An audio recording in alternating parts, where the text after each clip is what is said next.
Hey, this is Ginny with Nutrition University, and we are up to, or down to, depending on your perspective, the greatest nutrition struggle number 5.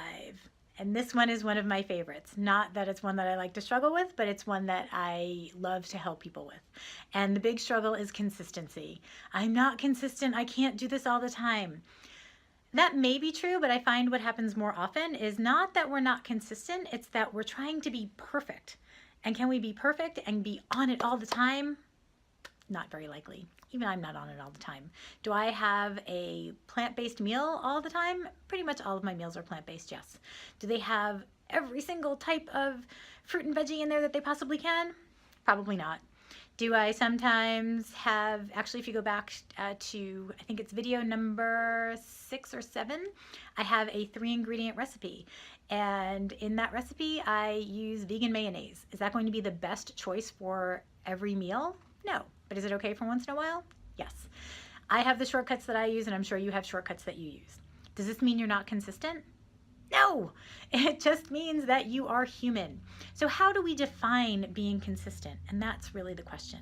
Because if we can be on it and eating as well as we possibly can most of the time, then when we have the occasional birthday cake or big celebration or, oh my gosh, there was a potluck at work and I had to eat, insert whatever bad for you food you had to eat, we can do that and our body will recover and we will be fine. It won't have a big impact on what our weight is. It won't really have a big impact on our health if we're doing the right things most of the time.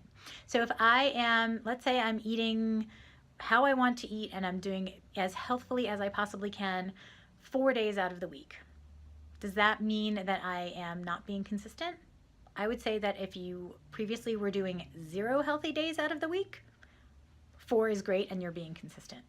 So look at how you're defining that consistency and see where you have your wins. It's very easy for us to pick out all of the places where we made mistakes because that's what we do, right? We're our own worst critic. But I am challenging you to find the places where you have got your wins and the places where you have been consistent. Where are those? And then maybe document them because those are what are going to take you through those times when you're feeling like, oh, I just can't do this and I'm not doing it all the time and I'm not on it. When you take a look back and you look at a journal and you see, wow, for the last 4 or 5 weeks, 4 or 5 days, I've had a meal that had no meat in it. I've had more fruits and veggies 5 days out of the week, even if I haven't quite gotten there 7.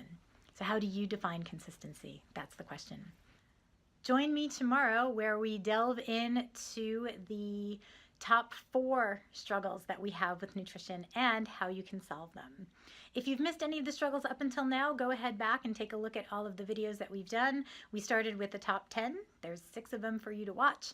And then we'll be going forward for 4, 3, 2, and then eventually getting to what is the #1 biggest struggle that everyone has with nutrition. I look forward to seeing you for that.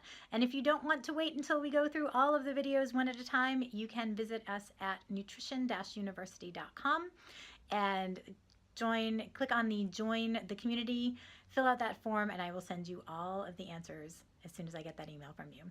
I will see you tomorrow for nutrition struggle number 4.